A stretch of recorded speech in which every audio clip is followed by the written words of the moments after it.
c'est Solène, j'espère que vous allez bien. On se retrouve aujourd'hui dans cette nouvelle vidéo sur la chaîne, toujours accompagnée de la traditionnelle tasse de café, non pas pour parler des livres en anglais qui se lamentent dans ma palle, mais cette fois-ci j'avais très envie de me concentrer sur des autrices francophones qui m'ont marqué d'une manière ou d'une autre. Vous ne rêvez pas, vous avez bien entendu, aujourd'hui je vous présente 0 livre en anglais.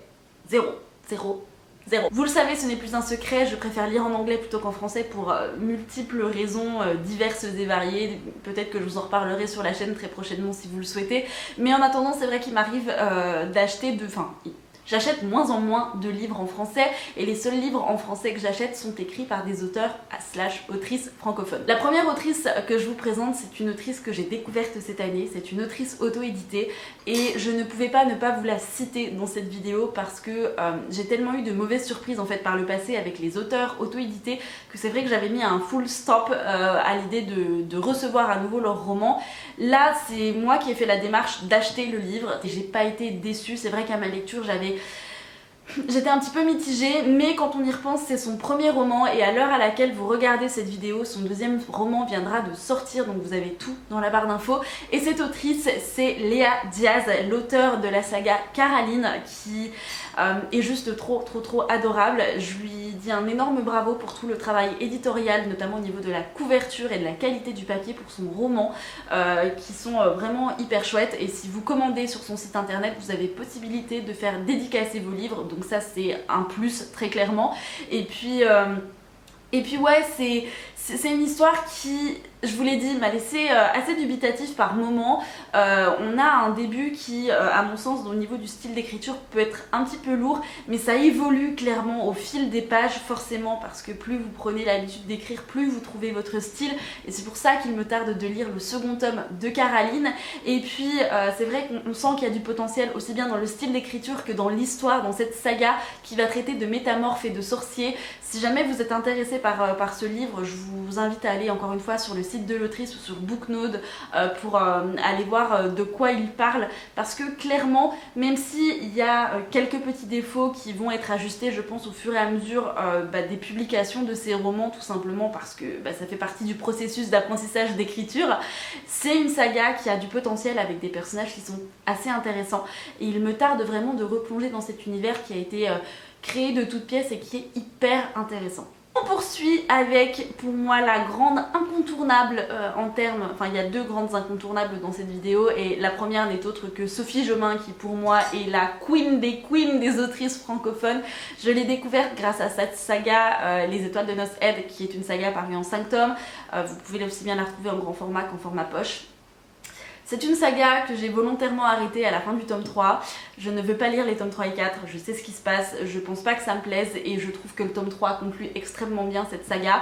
Et c'est vrai que la saga Les Étoiles de Nos Head, c'est l'une des rares sagas vers laquelle je me dirige, que je relis quasiment tous les ans. En fait, c'est l'une de mes rares relectures avec la saga ACOTAR, que je peux faire non-stop, que je peux relire vraiment tous les ans, plusieurs fois par an. C'est une saga qui m'a prise au trip, qui m'a touchée, c'est une de mes petites sagas chouchou d'amour, je pourrais pas vous l'expliquer, je trouve cet univers absolument palpitant avec l'Écosse, franchement, forcément, voilà, ça joue. C'est un de mes premiers romans young adult et je pense que c'est pour ça que ça m'a autant marqué. J'aime énormément les personnages, qu'ils soient personnages principaux ou personnages secondaires. Et c'est vrai que j'ai pris un énorme plaisir à découvrir Sophie Jomain à travers Les Étoiles de Nos Head. J'ai encore davantage kiffé la découvrir à travers ses autres romans, donc qu'il s'agisse de romances un peu feel good ou de Beat Lit avec Felicity Hadcock, qui est une saga qui m'a fait énormément rire et qu'il me tarde de pouvoir terminer.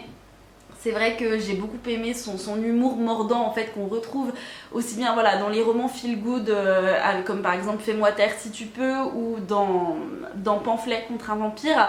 C'est vrai que c'est une autrice qui devient l'une des plus grandes incontournables. Là clairement, si vous n'avez jamais lu de Sophie Jomain, il faut absolument vous lancer. Je pense que c'est l'une des valeurs sûres dans la littérature francophone pour les jeunes adultes de nos jours et clairement je ne peux que vous conseiller de foncer. Vous avez vraiment ce style qui lui est propre avec vraiment, j'insiste sur cette dose d'humour qui est absolument parfaite, qui nous fait passer à chaque fois des très bons moments et je ne peux que vous conseiller de découvrir Sophie Jomain à travers ses romans si vous ne l'avez pas encore fait.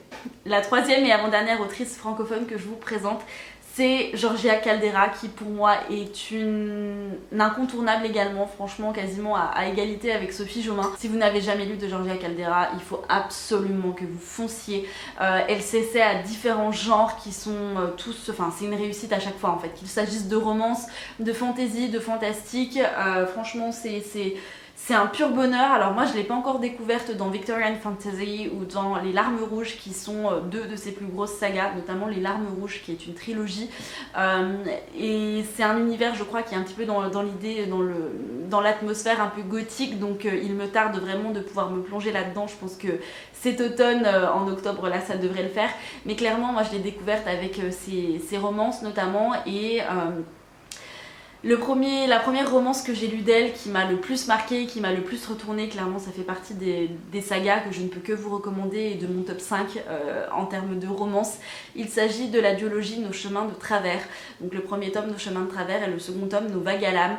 C'est une duologie qui m'a complètement retournée, qui m'a fascinée, qui m'a fait, enfin ça m'a pris aux tripes, ça m'a fait chialer comme jamais, très clairement. Je me suis jamais autant retrouvée dans une héroïne qui s'est pris des réflexions dans la tronche et je vous assure, je me suis pris quasiment les mêmes mot pour mot. Enfin cette héroïne, j'avais l'impression de me voir moi quand j'étais ado, donc clairement ça m'a prise aux tripes et rien que d'y penser ça me fout un coup. Donc si jamais vous vouliez voir j'avais fait une vidéo à ce sujet, donc un book talk sur cette saga, je vous le laisse juste ici si jamais ça vous intéresse. Et c'est vrai que Georgia Caldera c'est une autrice francophone dont on attend à chaque fois avec impatience les nouveaux romans. Là c'est vrai qu'elle a publié il y a très récemment Les Brumes de Cendrelune, c'est une nouvelle saga inspirée de la mythologie et c'est vrai que c'était un très bon premier tome. Il me tarde d'avoir le deuxième dans les mains et j'avais vraiment adoré cette saga, enfin le début, et c'est vrai que bon, Georgia Caldera est une incontournable de la littérature francophone.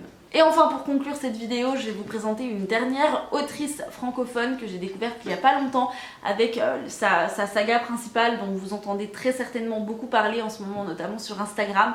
Il s'agit d'Alexiane Thiel qui a écrit la saga Les McCoy, qui est une saga qui m'a laissé dubitative notamment à cause du premier tome, mais qui je trouve a bien évolué avec le second tome, donc il me tarde de lire le tome 3. Mais Alexiane Thiel, elle a ce truc en fait avec son style d'écriture, avec sa plume, pour vous embarquer dans une histoire avec un fil conducteur qui est quand même assez prenant. Et cet univers, je parle pour les McCoy, hein, mais cet univers, cette ambiance écossaise avec les différents clans, c'est absolument magique. Vous avez qu'une envie, c'est de connaître la suite des événements, plonger dans les péripéties et vraiment bouffer le bouquin. Il y a beau y avoir, à mon sens, pas mal de défauts en termes de romance et de crédibilité sur certains personnages, c'est vrai que je n'ai pas pu m'empêcher de bouffer le premier tome et de bouffer le second tome, même si le second tome je l'ai trouvé quand même mieux que le précédent, très clairement. On a une belle évolution au niveau des personnages aussi et je vous l'ai dit, c'est pour ça aussi que j'ai hâte de replonger dans l'univers du tome 3, parce que je pense en plus que le protagoniste féminin du tome 3 me correspondra davantage que Phèdre dans les deux premiers tomes. Et c'est vrai, je sais pas en fait, je pourrais pas vous l'expliquer, c'est cette addiction que l'on peut avoir pour certains romans, alors qu'il y a des choses qui nous gênent, mais on s'en fout, on a quand même envie de continuer cette lecture pour connaître la suite, et ça vous prend, et ça se lit en même temps très très vite. C'est un roman qui vous prend pas forcément la tête, mais en même temps vous vous posez des questions et vous émettez tout un tas d'hypothèses sur ce qui peut arriver par rapport à l'intrigue principale, et c'est hyper prenant et ça fait du bien ce genre de roman. Et je trouvais ça dommage de ne pas vous citer Alexiane Thiel dans cette vidéo, sachant que c'est une des autrices francophones qui m'a le plus marqué cette année, donc c'est vrai que voilà, elle avait tout à fait sa place dans cette vidéo. J'en ai terminé avec cette vidéo, j'espère qu'elle vous aura plu. Si jamais c'est le cas, n'hésitez pas à lâcher un petit like, ça fait toujours plaisir. Abonnez-vous si ce n'est pas encore fait, et puis si jamais vous avez des auteurs, des autrices francophones à me conseiller, n'hésitez pas à le faire en commentaire, je répondrai à vos commentaires avec plaisir comme d'habitude. En attendant la prochaine vidéo sur la chaîne, je vous souhaite à tous et à toutes de passer de très bonnes lectures, je vous dis à la prochaine, prenez soin de vous, ciao.